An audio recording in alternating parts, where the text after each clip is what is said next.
Welcome to Baseball Biz on Deck. I'm Mark Garbage, your host, and with me today, I have the Honorable Judge Robin Fuson. I tell you what, we've had him here before, and as you well know, I mean, Robin has done everything from being a player in this incubator called Florida as a young man to moving on into the minors, and also being with organizations like Cleveland and Oakland, and I'm sure there's others Robin will correct me on here in a few minutes. A couple more. Okay, brother. Well, let's get started. How you doing today, Robin?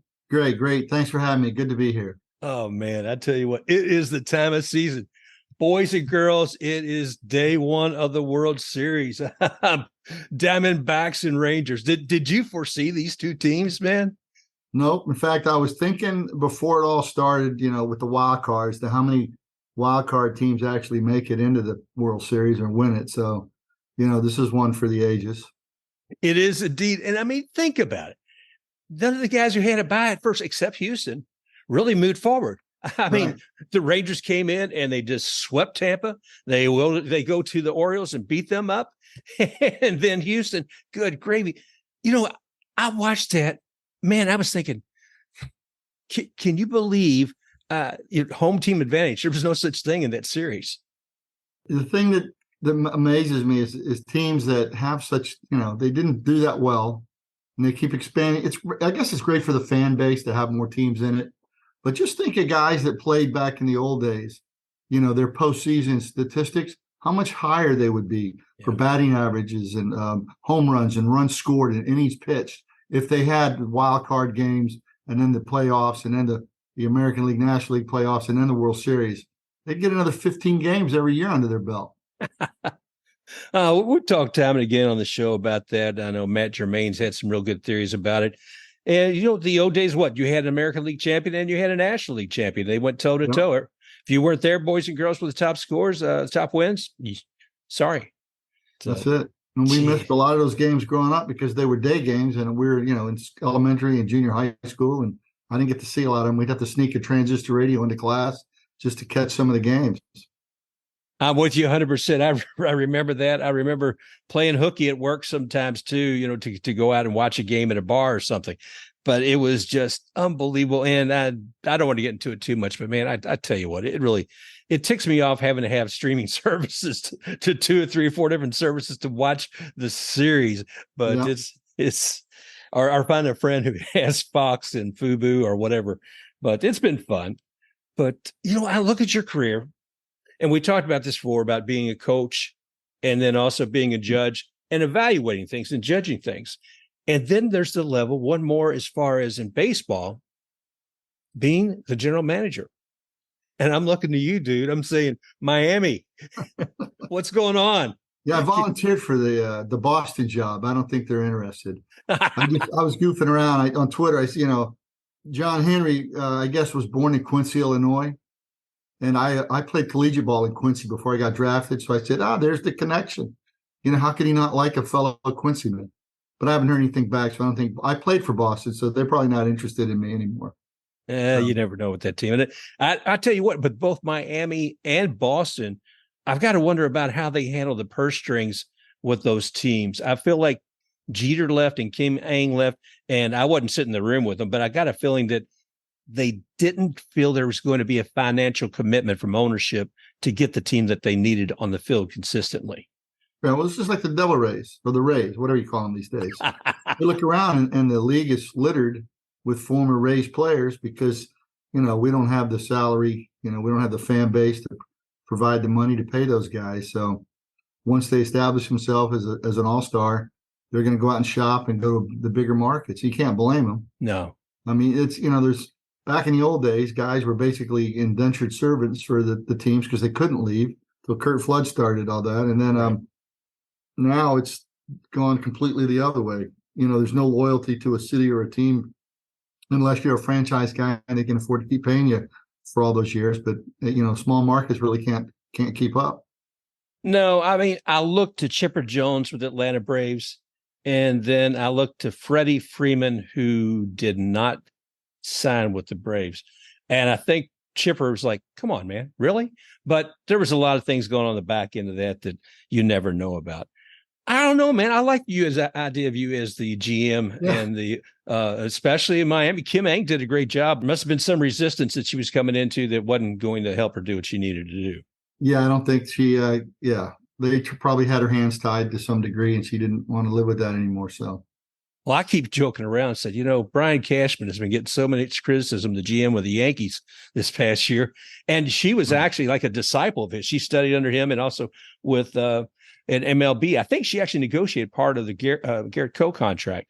So I thought, I wonder if the Yankees are looking maybe at Kim for that one. It will be interesting to see, my friend.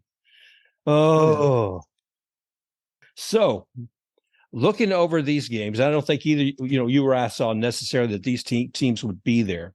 I looked early in the year, thought Rangers would do better probably than they were, thinking, okay, they got DeGrom, they got Scherzer, and then they got injuries. And two of the key elements of that team were not really going to be able to perform. I mean, Scherzer's there, but I don't know. You tell me. I don't think he's able to do probably all that he would like to do from the mound right now. no, I mean, if you got something that's bothering you physically or whatever, you're not going to be able to put out what you need to do. And at this time of the year, it's all about who's hot, who can stay focused. Baseball's a grind, and they grind you down, and it's hard to predict, and that's what's like the wild card makes it interesting. But I don't know what happens. I mean, the hitting went away, the pitching didn't do well, and when you have a short turnaround like that or a short series, the hot team's going to take it away and just jump right over it.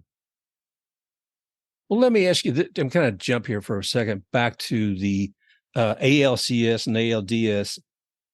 And we were talking about the four teams that got a bye into this whole postseason, and only one of them really advanced, and that was the Astros. Do you think the bye of sitting out for a week, and I won't say interests the team, but slows their ability to perform at their peak?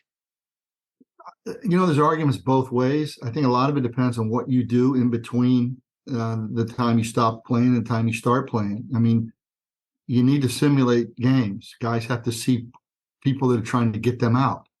They have to go, and it's all about a player's attitude going in there. You can't just phone it in. Some guys look at it as some time off.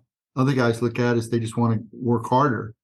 And if you can get more guys that want to work harder and they go up there and, you might call up some of your, bring in some of your AAA guys. Yeah. Some of your extended spring training guys and get them in there to throw batting, not just batting practice, but simulate games. Let them see live pitching, try to get people out. Hitters, work on what they need to work on to stay fresh, keep their muscle memory going. And I think a lot of it's just mental. And if you think you're going to do well, it's going to give you an edge. If you think that's going to hurt you, that's going to hurt you. So it's all about preparation too. Well, and you mentioned too about having that. I know we talked before, and you said you never went up to pitch a game that you didn't already in your mind know that you could win, that you were going to win.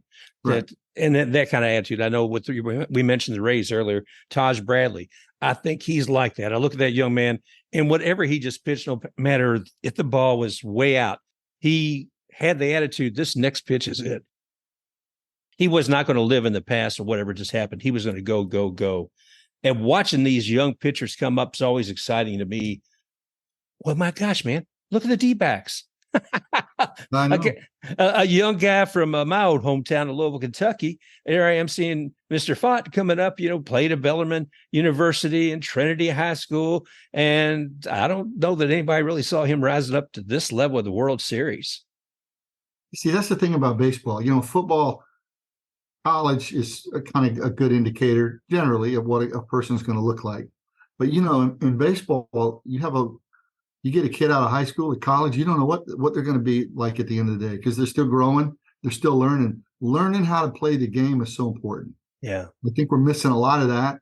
You see a lot of base running errors. You see a lot of people not being where they're supposed to be. The guy from the Phillies the other day gave up that. Who's the lefty that came in? I can't even think of his name.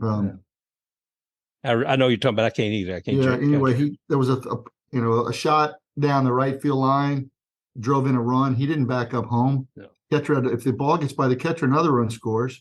I mean, it didn't matter anyway. They didn't come back to score, but I mean, you just can't. you can't live in that moment. You got to move on to the next one right away.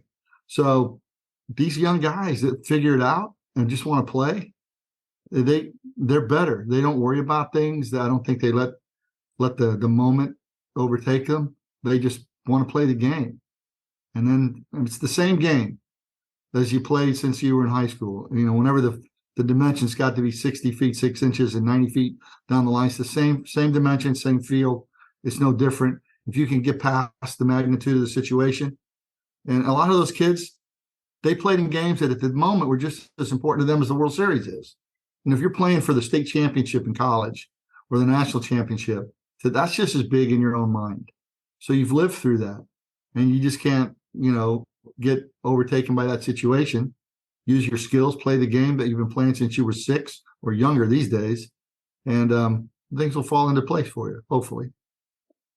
Well, that's it. I mean, I think it takes an early commitment. And if you had that kind of commitment, like you're saying early on, whether it's a state game, a national game, high school, collegiate, whatever, that kind of mindset has to be there. Myself, I'm like you. Sometimes you're saying, did you ever learn the fundamentals? Or why isn't somebody back there? They're backing up the catcher during this play. Well, what's happening here? And I understand we all make mistakes during some high moments like that, but good gravy, man. It's sad, but that's almost an entertaining part of the game for me. It's like, oh my gosh, and I shout the screen, but it's exciting. I'll say it again. I do want to ask you about the pitchers that are going in. If we look at the rotation that they have right now for the Rangers, they're starting out with Nate Eovaldi tonight in the World Series. I know they've got Jordan Montgomery. They may have started with him, but I think he came in late in game 6 or 7 during these conference series. Scherzer, Andrew Heaney, and DeGrom's out. So that's kind of tough. Do you have any insight you'd like to share about any of these players or how you think they might perform? Well, I think generally I'm going to go kind of on a general overview. I think a lot of times they're sitting down and they're looking at these guys that they got scheduled, and they're going to go, okay, we're going to go with this guy for 5. Then we're going to bring this guy in for 2. They orchestrate these things like that instead of letting. I think in the playoffs, especially, you got to manage old school more. You got to go with your heart. If this guy can get more outs, if he's going well, pitch count really doesn't matter in my opinion. If you're throwing mechanically correct and you're not hurt, then pitch count I don't think plays that big a role in it. There's got to be a point where someone, because as a player you're really not objective, but the pitching coach or the manager should be able to tell when the guy out there on the hill is getting tired, when he's not doing something right. You've watched him play for 30 starts already during the course of the season. You can tell. So they get so caught up in the analytics, maybe they take somebody out too soon. Then the next guy in falls apart. Now their entire scheme is off kilter. You're thinking, is this going to go 4? Is this going to go 7 games? Am I going to save somebody? I've never been a believer in saving somebody. So many times we've had fresh arms ready to pitch, but the World Series is over. And then what do? You can go home and with your fresh arm and wait till spring training starts again. I think that the guys that want the ball, I think a lot of the players are conditioned. Like I heard some guy not too long ago, can't think of his name, was complaining that he was still out there in the 6th inning, that he should have been taken out of the game. I can't remember who that was. It was all over Twitter. And then you see the guy the other day that they took out that I think it was for the Rangers, that didn't want to come out of the game. What do you have, 5 innings, 8 strikeouts, 1 run? Oh, yeah. And they yanked him out. Was he done? Did he have? He obviously felt like he could still go. And what was the strategy behind that? Sometimes you can overthink yourself. I've always heard that, a manager can lose more ball games than he can win. If you got 9 guys that can play, just fill out the lineup card and let them go play, right? If you overthink things, if you try to get too cute, you get yourself into trouble. You might find yourself having to pitch a third baseman like you see so many times these days. So, and then it's just a disaster. But then again, I'm the old guy, get off my lawn. I don't agree with a lot of the changes, but the game's changing. I argue with guys that have played in the big leagues that are a lot younger than me. This is the way it is, bro. You got to go with the times. The one knee catching and they're trying to jerk a pitch into the strike zone and steal it. That's like what they live for these days. Oh yeah. It's a different game. So it is what it is, I guess. The fine art of catcher framing with the mitt. And that's going to probably dissolve with the automatic balls and strike system. So, lost art farm. What can I say, Robin? Yeah, I know. But hey, it's time for us to step aside, I guess, Oh and gosh, see I what don't know. happens. I don't know, brother. I mean, I'm looking at this, and to me, it's still good to see some fundamental things we're talking about. I know on the previous show when you were on here, we talked about control. Speed's fine, but if you can control that ball, if you have more than two pitches, or what was it, your spitball pitch, the Oh, fear yeah. of you using it. Psychological. I threw it occasionally, but it was better just to have him thinking about it than me actually doing it. I mean, I heard somebody talking about the other day that a lot of these pitchers, they really can only go 5 innings because they don't have anything to show to the hitters later on in the lineup. Guys pretty much know what's coming. I mean, in the seventh, eighth, and ninth innings of a game, I was a different kind of pitcher.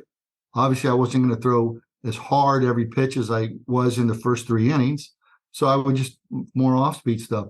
I'd change speeds on my breaking ball.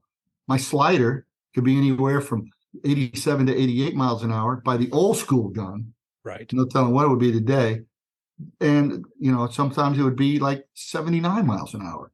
Because a lot of times I wanted guys to hit the ball. They put it in play. Double play is a pitcher's best friend. Oh, yeah. And when I started playing the game, I just wanted to strike everybody out. So I was throwing, 90, 91 miles an hour, and I'd strike out 9 and I'd walk 7. Well, that was pretty bad. And you can imagine the pitch counts back in those days. Yeah. But eventually you figure out that those guys behind you are there for a reason, and they're going to make the plays for you. So you learn how to let the hitters get themselves out. That's the best way to pitch. Let them get themselves out. And every now and then, you got to throw some pitches hard if you can. But if you can't, I mean, look at a knuckleball pitcher. He didn't throw hard, but it's a hard pitch to hit. So if you can throw something that moves and sinks, as a pitching coach, when I was in the minor leagues, and I had to go pitch big leagues camp, throw some batting practice, just help out with the guys. Nobody wanted to bat off me because I couldn't throw the ball straight. I'm throwing it, 50 miles an hour so they can, work on whatever they're working on. But the ball's sinking, it's moving. It's I'm trying because I don't think I ever threw a 4-seam fastball in my life. Wow. Everything I wanted to move, and it just felt more comfortable. So movement, location, and variety. If you have one pitch, you should be able to make that pitch do 2 different things. So if you have 3 pitches, you got 6 variations you can go with, and you have to be able to command the strike zone. I mean, Maddox is the dream guy. He's like the template, like about pitching.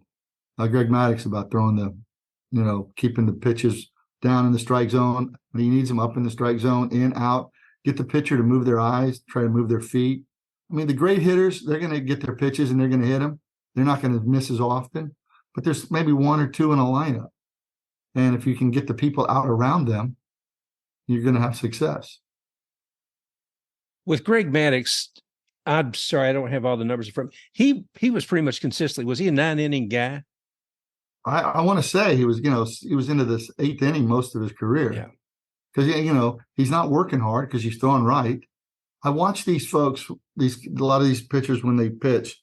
And whenever you see somebody's arm snap back, instead of just coming through. Right. That's a lot of extra work, and it's not good on your arm. It's hard enough to throw overhand. Now you're bringing your arm back completely after you throw that recoil. Their front leg is not really much of a shock absorber. They're not getting over their front leg. I mean, I don't expect everybody to pitch like Tom Seaver, but back in the day, a whole lot of people sure did. I think there were a lot less injuries, and there were a lot more pitches being thrown. And I don't know. Maybe the guys are in too good a shape. I was told once that you can't pull fat, so maybe a little fat around your muscles is a good thing. a little buffer, man, from all that vibration. Yeah, you need some for a little room for error. If you make a wrong, the body moves a little wrong. You never know. Well, I've got plenty of that, so but just not the pitching skill. Jeez, man. It's exciting, Robin, looking at these teams. And you were mentioning earlier about the Rays and how much they trade off I'm able to enjoy the game so much because I see fan favorite Evan Longoria with the D-backs. I see Tommy Pham with the D-backs. I'm trying to think. There's some other ones, with the Rangers. Oh my gosh, Nathaniel Lowe, and it is exciting to me to continue to have somebody to pull for, even if I don't have my Rays out there. Right. It's unfortunate that as a major league club, they're a farm team for the rest of the American and National League. But other than that, I'm a big fan of local ownership too, where they're invested in the city, in the area. So, but you can't always get what you want. No, and Tap has been interesting for that. I'll leave it there for now. But geez, but going back to somebody who played for the Rays, albeit shortly, was Nate Eovaldi. And man, I used to love to watch that guy take the mound. And I don't know if it's Kyle Snyder, the pitching coach, or not, but it looked like Nate had been experiencing some difficulty before he came here. And it seemed like the game got better and better. And even this year, he was having some difficulties. But by the time postseason came, he is on it. And I look in a pitcher's eyes and you see a fierceness, a confidence, a conviction of what they're doing. And anytime I looked in his eyes or Pete Fairbanks from the Rays, I always felt like, damn, I don't want to be at bat with this guy up there. Right. Well, you need that attitude. And sometimes if a player's confidence gets shaken, it's hard to get over it. That's why you need somebody around you, a coach that knows you, knows the way you throw, knows what you're capable of, and can bring you back to it. I spent a lot of time with Oakland rehabbing guys who were injured. Matt Young, I spent a lot of time with Matt Young in an extended spring in Arizona where we were rehabbing our guys. Jim Corsi, God rest his soul, he was a great pitcher. We got him to come back. I tried to get Guillermo Willie Gomez or Hernandez from the Tigers. He was one of our rehab projects. Floyd Bannister tried to make a comeback. So a lot of it's just getting that your mind straight. That you can. You're so afraid when you get hurt. And I was never really hurt. I never missed an inning, but you always worry about getting hurt. And you think, can I do it? Am I going to be able to do it? Is my arm going to break? Is my shoulder going to hurt? And you get past that. And once you get behind that, beyond that fear and are comfortable, I would imagine it's like a running back in the NFL who has a bad knee, or anybody. You got to go out there and you got to convince yourself that my knee's okay. The doctors say it's okay, but is it really okay? Am I going to hurt it again? And that's a hard thing to overcome. So if somebody has some struggles and are able to get past all of the mechanical and physical things, then they got to get past the mental, and then they should be back where they belong. Well, then you as a pitching coach and as a rehab coach, it sounds like as much of it as far as helping them, their delivery, is the mindset and just being able to face it. Whereas injuries have been a part of the game for a long time. So was that pretty much the crux of it? Was the whole idea of getting them mentally prepared, or was there's a lot of it mechanical? A lot of it's mechanical. But once you get past the mechanical part, then you got to get the head back on straight. Yeah. It's remember Joe McIlvain? He was a big league GM for a couple of teams. I don't know where he's at, right? He was with Seattle the last, but he was a bird dog scout with the Angels when I was in junior college baseball about 1 million years ago. And I had just had a great summer on a semi-pro team in Fort Lauderdale. We actually wore Philadelphia Philly uniforms, the old blue with the stripe on the arm and everything. And I got to college and I was having trouble. And he started talking me through, when you were going good, what it was like. And I was telling him about, just casually, about playing on this team and how when I would see that crazy stripe on my arm when I would pitch. And he said that he took a piece of tape, electrical tape, and put it on my shoulder, like a stripe on my uniform. And said, when you throw, make sure you're looking down that tape. And it helped keep my left side closed, my shoulder closed, and I started throwing well again. It was just one of these little things. And then eventually your muscle memory comes back, and I took the tape off, and I was an all-state pitcher that year, and I got drafted by Cleveland the following year. So it's the little types of things that somebody on the outside sees. And if it's whether it's a mental thing that you're doing or a physical thing or a combination, you need help on that. It's hard to do that by yourself when you're struggling and pressing. You always need that objective outsider. So that's what we tried to do when I was with Oakland, to work with those guys in that regard, and the young kids too. you get those young guys that have all the talent in the world, but don't really know how to play the game or put it all together. And it's your job to harness that. One of my favorite players when I was in there in Arizona coaching the young guys was a guy named Tanyan Sturts, who played for the Rays a little bit, but he was also with the Yankees. When Tanya came out of Worcester, Mass, the kid weighed about 120 pounds, and he was this tall, skinny guy. He'd never even seen a horse before.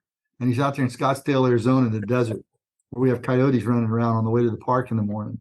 And it was just a classic watching that kid develop, become the pitcher that he was. And there was a guy that had a "I will fight you every step of the way" attitude.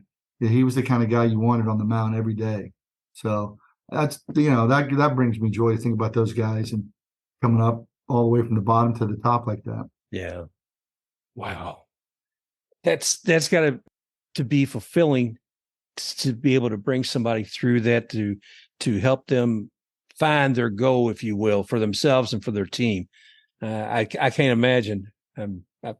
As a parent, you hope you do that. I guess that's the closest thing I could come to that. But I mean, you just have a few moments or a few days with somebody like that to distill that inside them. So, wow, kudos to you and all the other folks that do that. I want to jump back to the World Series here again. I said Nate Eovaldi. He seems like he has a pretty good skill as far as the number of pitches he has. And, some of these people are transplants too. Jordan Montgomery, I believe he's from New England. It was either the Yankees or the Boston Red Sox. That's terrible. I mean, I can't remember. So you see these guys, and they're doing okay where they're at. But once they get moved, it's suddenly like a whole mindset again. Something evolves, something changes, and they're able to, in most cases, do better. Look at who was it? Oh, geez, Hicks. Hicks was with the Yankees, and he did poorly. Went to the Blue Jays and started doing real well out there in left field. And he made some really simple flubs when he was with the Yankees, and they said it goodbye. To be able to take those young men through one tunnel, if you will, of bad luck or a streak of poor performing and bring them out the other end, like I said, that has to be very fulfilling. Who did you anticipate at the beginning of the season you would see as the final two teams in the World Series? Well, after the way the race started, in all those games, I figured they were a pretty good shot. But it's usually the teams, you figured the Los Angeles Dodgers had a great pitching staff. They'd been there before. I felt the Dodgers would be at the end, be through this thing. They just went cold at the wrong time. There's that whole week off thing you talk about, maybe. But I thought LA would be in it. I thought the Rays would be in it, to be honest with you. Yeah, I did too. I've got some friends that are Orioles fans, and I actually went up to Camden Yards this year. Watched it was exciting, but I thought for the American League we might see those two face off. Obviously, It didn't happen because of the brackets and such, but the Rangers dashed both of their hopes. I mean, the Orioles. I loved seeing teams exceed what the rest of the national media may think. That's been with the Rays for years. It's been with the Diamondbacks a lot. So I know Torey Lovullo has to be saying, yeah, come on, take this, guys. I made a list here of everything you said bad about the Diamondbacks for the last 6 months. Here, I'm sending it back to you, and you can have it with your lunch. Hey, it's probably going to be on the clubhouse wall. You never know. Anything for motivation. Oh, and motivation comes from everywhere. Let's take a look back at the Rangers and Astros game, and Aneldis Garcia getting hit by a pitch.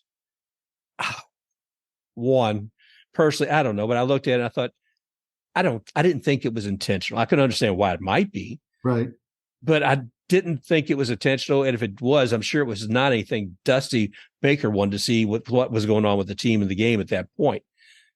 Gee, man. But you saw that both teams probably got a new fire beneath them after that. And the Rangers certainly did. And I think probably Astros as well. It just didn't work out for them. I know. And when he got hit, I thought it was intentional. Did you? But the only reason it may not have been is the situation, because it's not the regular season. Right. You don't want to put an extra base runner on in when there's money on the table like that. Yeah. But I'm not a big fan of the bat flipping. I probably said that the last time I was on. So, sometimes you just got to send a message. Sometimes it works. Sometimes it doesn't. You're definitely going to fire somebody up. You might have to fight them, too. And you might get thrown out of the game. You're not helping yourself there. So I would not try to take that type of approach during a playoff game. Yeah, Or, I mean, a money game like that. yeah, I agree. That's, I guess, one thing that made me think, maybe not. But all things was it 6 umpires, and they all said, no, he's out. But in the interesting thing too is Abreu, the pitcher we're talking about, they didn't suspend him this year. They're putting it at the beginning of next year. Yeah, I don't know. They shouldn't. That's kind of crazy, but they got their rules. Yeah, but it's. I don't know. Like I said, I enjoy watching. And as a pitcher, there's times, like you said, you had to brush back people a little bit. You have to get them, say, hey, don't crowd that plate. You know Sometimes what? I had to hit people. I was, the president of the Florida Sports Hall of Fame I can't think of his name right now. He'll kill me, but he was a minor league player for the Braves. His first game in 1981 was in Savannah, and Savannah was playing Chattanooga, and I was pitching. And I had a great day. The first batter up hit a solo home run. The next batter up got a single. And the third batter up hit a 2-run home. So I was off to a hell of a start. And the fourth batter up was Brooks Jacoby. So I hit Jacoby in the ribs, and he drops the bat, and he's walking up the first baseline cussing at me. And I said, hey, you got something to say? Come on out here and say it. Before I could even finish the statement, he was on his way. And within the next 10 seconds, he and I were buried under about 40 people. Neither one of us could move. We couldn't even throw a punch. And I almost got crushed to death underneath that pile. Oh, gosh. Of course, I was thrown out of the game. And Jimmy Bragan was the president of the Southern League at the time. And he sent me a letter. This is where maybe being the lawyer part of me started to come out. He sent me a letter fining me like $200 for intentionally hitting or for fighting. And I said, he charged the mound. What did you expect me to do? And he sent me a letter back, says, point taken, please send me your money. And that was it. But the great fans of Chattanooga passed the hat around, and they paid my fine for me. Oh, I love it. $200 in the minor leagues back in 1981 was a lot of money.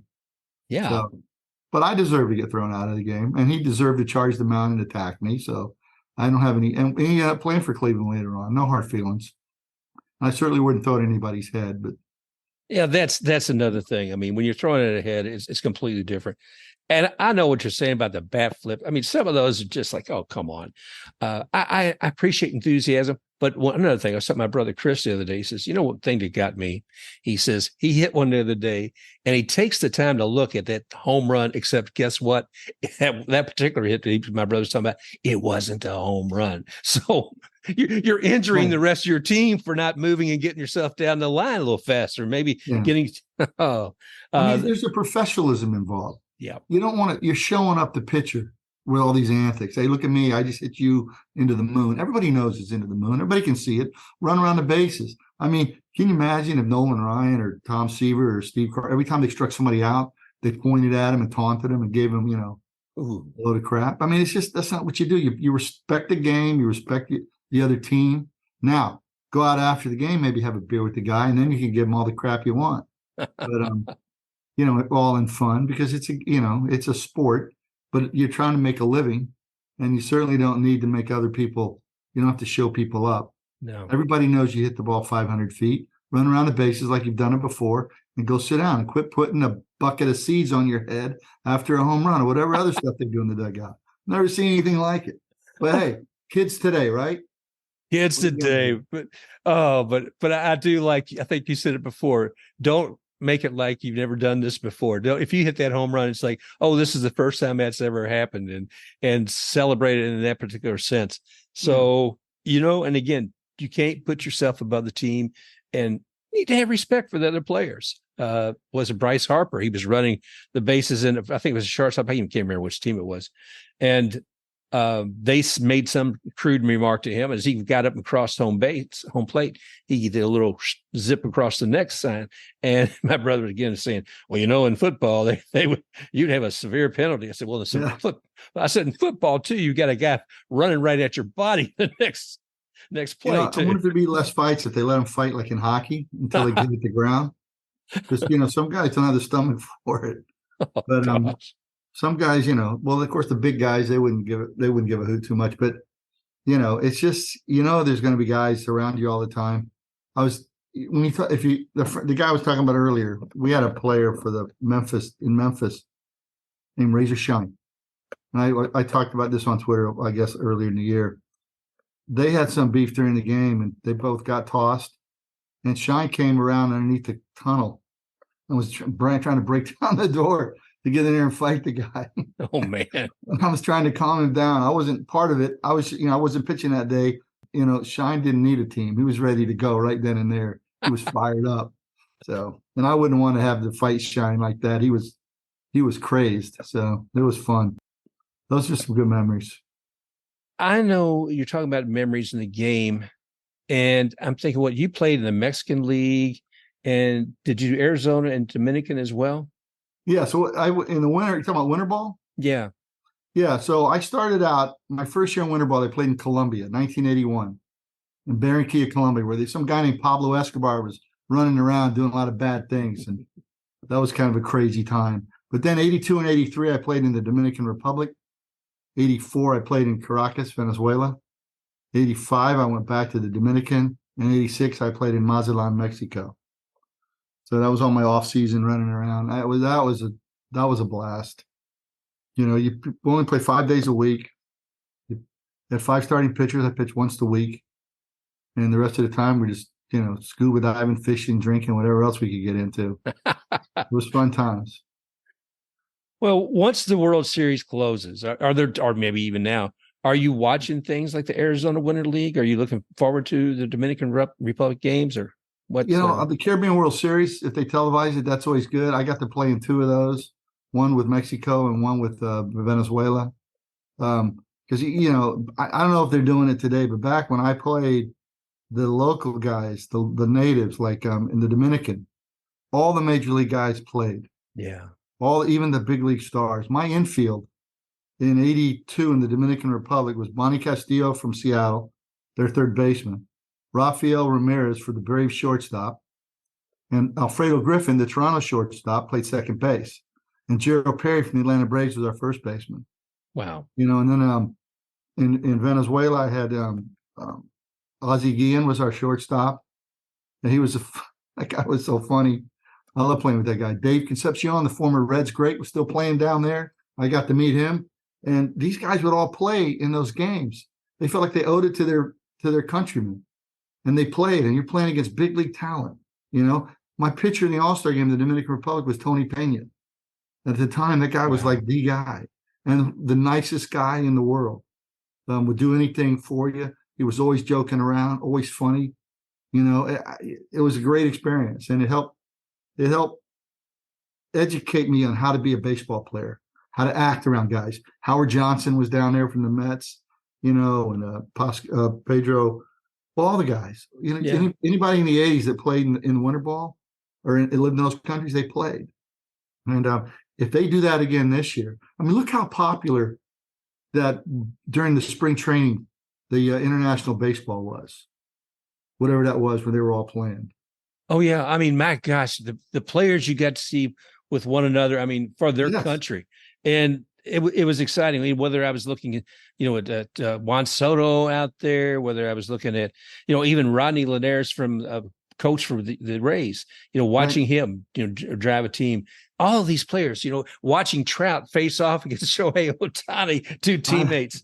Man, this was excitement, and I almost thought, if I don't get to see another game the rest of this year, I got to see this. And that was exciting, man. It was exciting games. Exciting as it got. And I don't want to pitch clock speeding that up. Everything I've ever liked to do, I never wanted it to go faster. Yeah. Nobody seems to worry about the NFL games taking forever, right? Because, people are on the edge of their seat screaming for 60 minutes of game time. Baseball's a different game. Yeah. It was meant to just meander along through the summer months.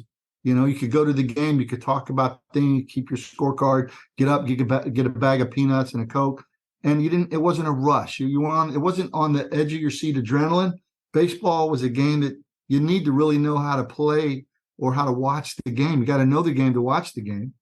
because it's got a lot. I mean, just watching a guy field the ball and throw it across the infield at first base, to me, is a beautiful thing. Oh, yeah. Because it ain't easy to do.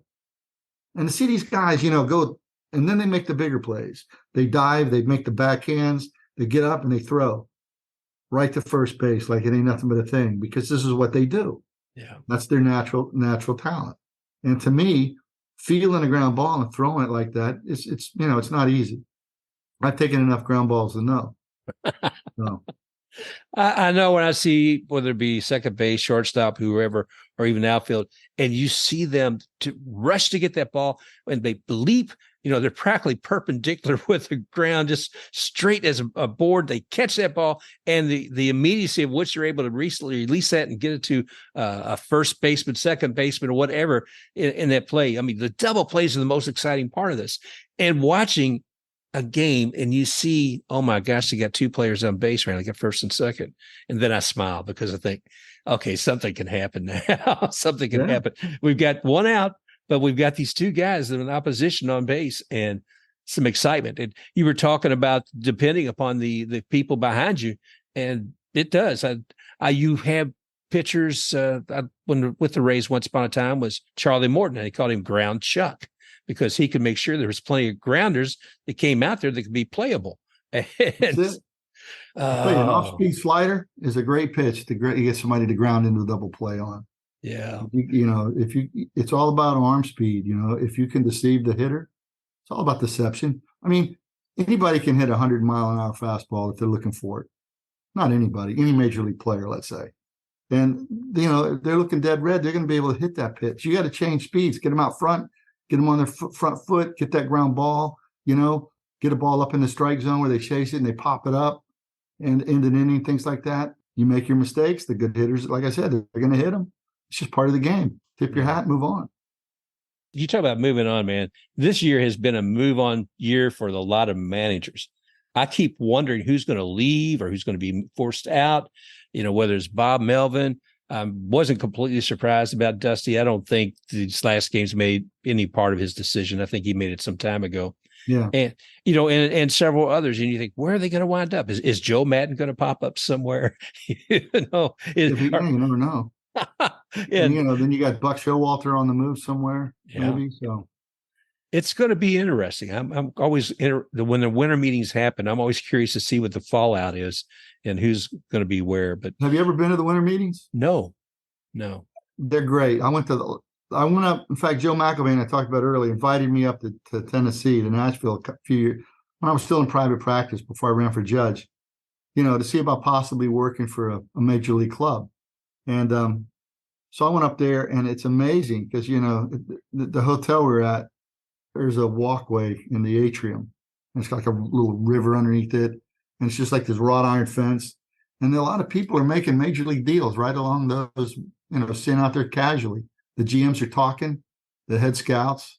Grady Fuson, who's no relation to me, but we coached together at Oakland. He's the head of scouting with Oakland. He was there, and people are just talking baseball informally, and things are happening. And then, I talked to Tommy Lasorda for a bit. I had an experience with Tommy Lasorda where I might have told you before. We flew on a plane to get the Dominican together. But anyway, so I knew Tommy. So Tommy was there. We got to catch up, and it's just everything. I even ran in to even the Mexican League teams are at those winter meetings, and my old Mexican League owner was there, and I saw somebody come out and I said, "Hey, is Chito Rodriguez in there?" He goes, "Yeah," and he went in and got him, and we were catching up. It was fun. So if you ever get a chance, like when it's in Orlando, just to go up there and hang around and talk to these guys, it's an educational situation, I'll tell you. I will definitely do that because I felt like a little kid watching all this fun and excitement, because being baseball biz, I'm as intrigued about the business of the baseball as much as I am the game. Yeah, that's pretty cool. I did get an offer to work as an intern. I won't mention the team. But they wanted me to work for free for a year. They were interested because I knew about the collective bargaining agreement, and I was an attorney, and I prosecuted and tried over 200 jury trials, so I knew how to. So they were looking at somebody in-house maybe to do stuff, but they wanted me to work for a year for free. I said, I don't know about that. So I went back home and said, now I'm going to do what I want to do, and I ran for judge. So it all works out. Yeah. Okay, I'm going to bring up one last thing. Yes, sir. The draft. I'm sorry, there was a draft the other day. Right. United Baseball, Abu Dhabi, Dubai, and 4 teams. Do you think we'll see another live golf tournament? Is this going to be the live for baseball? Money talks. Money talks. Now, the difference with baseball is, golf, they play golf all over the world anyway. Yeah. So going over there and playing golf and making, millions of dollars probably wasn't much of a change. But, baseball is kind of different. People like their home cooking. Yep. It's a grind. I mean, there's a reason why you win more games at home than you do on the road. Right? Yeah, absolutely. I'm curious to watch it. I'm never a big fan when I have a commitment, if you will, to a team and sometimes to a league and an organization. I didn't think that PGA would continue to be able to say, Liv, no, we're not going to do anything with you. I didn't know that they would be amalgamated as quickly as they were, but money talks. Oh, you got it, brother. So it's going to be interesting. So once again, Robin, I love having you here, man. I love all the stories. And folks, Robin mentioned about the story with Tommy Lasorda. You need to go back and listen to that one. I'm going to put a link in the show notes to go back to that part because that's a great story. And you always bring a lot of life to the show and some insight, and certainly about pitching, excitement about the World Series. Did you have a game prediction on any of this? I don't have anything against the D-backs, but I kind of like Texas. Yeah. So I'll probably, but I'm just looking for a good game. I want to see people play the game. That's what I watch. I want to see people move runners over. I want to see great plays. I want to see people doing what they're supposed to do. And, and I love a home run just as much as anybody. I just don't think that should be the sole focus of your lineup. Thank you. So thank you. Yeah, I agree with you, man. And it's to me, it's been exciting because both in the National League and the American League, we got to see a 7-game series, man. And the heat that comes with that was just pure energy. To be on the pins and needles of what's going to happen with your team until that 7th game. Wow. So right. I hope for a 7-game World Series. We'll see what comes. Absolutely. 7th, that's what they say. It's like the 7th game of the World Series. That's like the benchmark, right? Yeah. That's where all the pressure is. So that's what you want to see. So. Robin, I can't thank you enough, buddy, for being on Baseball Biz on Deck again with us, my friend. It's always a joy talking with you, and hope we get together again real soon. No, Mark, I appreciate it. Anytime. Thank you so much for having me on. All right, my friend. All right, we'll see you. Okay. I want to thank you all again for joining us here today on Baseball Biz on Deck. It's been another fun and enlightening story with Mr. Robin Fuson. Man, he's got some stories to tell, and I do recommend you all go back and check the previous show he was on talking about Lasorda. I'll put that down below in the notes. Also, I want to thank Sousa Pay. She's leading up that tournament down in Sarasota for the All-American Women's Baseball Tournament. So that should be a lot of fun. That's going on November 17th, 18th, and 19th. And in the show notes, you'll find a way to contact them and buy tickets for yourself. Look forward to talking with you soon. And just remember, you can always find us here. You can find us Google Podcasts, Spotify, Apple Podcasts. We're everywhere. And also you can find us on www.baseballbizondeck.com and leave us any notes you might have, any reviews, when we'll look forward to talking with you again real soon. Special thanks to XTakeRUX for the music rocking forward.